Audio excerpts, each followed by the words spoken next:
Once you've got your clips on the timeline down here, we can start to trim them.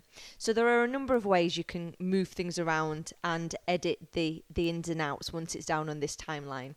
To start with, you can just drag the clips around quite easily, so you can move them to wherever you would like them to be. If you want to line them back up, you can see that when I drag that next to the clip next to it, these white triangles appear. So I know that it's snapping to the clip next to it. That's happening because I've got this snapping tool turned on here. If I turn it off, you can see it's a lot harder to find the edge of the clip next to it. But if I turn the snapping tool back on, I can snap those together really easily.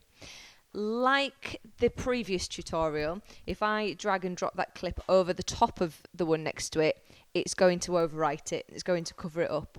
If I just undo that and I drag and hold down the Command key, it will insert it instead. So that's how to move things around just by dragging.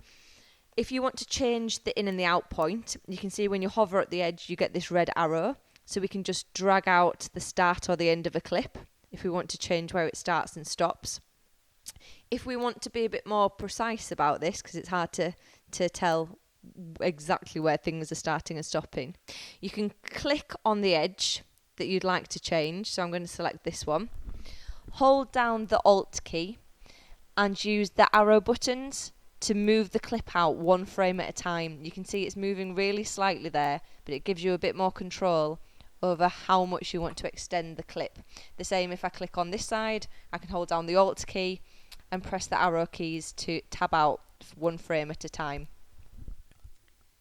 Once clips are next to each other, I can't drag them any further across than the clip that it's already next to. So if I drag this to here, I can't go any further because this clip's here. So if I want to change these points here, I could click on the rolling edit tool. If I select that, now I can drag and the clip on the left will eat into the clip on the right if I drag it to the right. If I drag it back, the clip on the right will eat into the clip on the left. So that's one way of changing the edit points between them.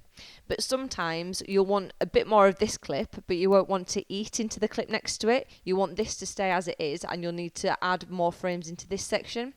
So the best way of doing that is to go back to your normal selection tool. As you hover near an edit point, that's the join between two clips. If you hold down the Command key, you can see that the arrow turns yellow instead.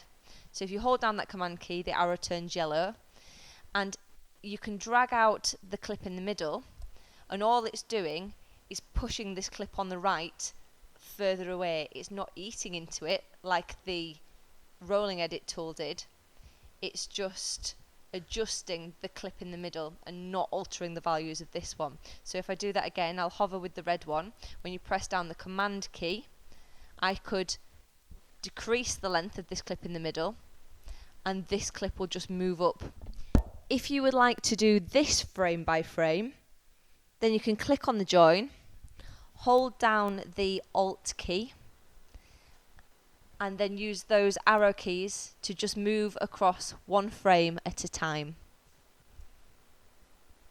So again, if I select the rolling edit tool and hold down the Alt key and use the arrow keys to move across one frame at a time, I can eat into that clip at the side of it, a single frame every time I press the button. Or I could press the Command key and wait for my yellow arrow, then click the join. So you can see my edit point is yellow now instead of red. And then I can hold down the Alt key again and move it frame by frame. So I'm eating into the clip on the left, but the duration of the clip on the right is staying the same. If I change this and start pressing the far right arrow key, I can see that I'm extending the clip on the left. And again, I'm not altering the value of the clip on the right, it's just moving up. The other thing that's useful is how to delete a clip. So if I decide I'd like to delete a single clip, I can just click on it and press the backspace and it's gone. I'll just undo that so I can show you the next one.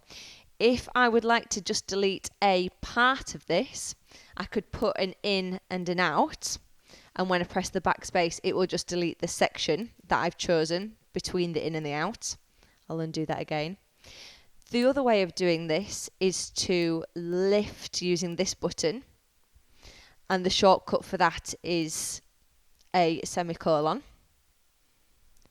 But they all do the same thing, whichever option you go for. It's just cutting away part of the clip that you don't want anymore. What you might want to do sometimes, though, when you remove a piece, is to close the gap that it leaves behind. So rather than deleting this section and having this space there, you might want to use this extract tool.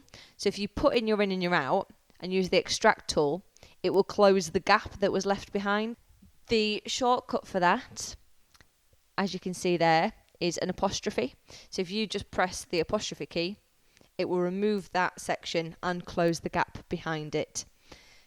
The only other thing that you need to know about moving things around on the timeline is this razor tool. So if you select this razor tool, wherever you click on the timeline, you're then creating two separate clips. So now I can move those. If I go back to my normal selection tool, I can move these two parts around separately. They don't have to be connected to each other anymore. So you can cut up any clips that you'd like with the razor tool. And lastly, at the moment, if you move a clip, you can see that the video elements and the audio elements move in sync. There are times when you might want to just move the video part or just move the audio part. So you would untick this. So this is the linked selection tool. This is keeping those audio and video elements together.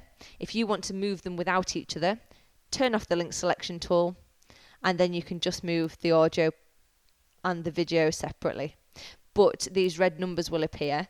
That's to let you know that they are no longer connected to each other, that these two clips ideally belong together, but you've chosen to split them. So that's why those red numbers are there.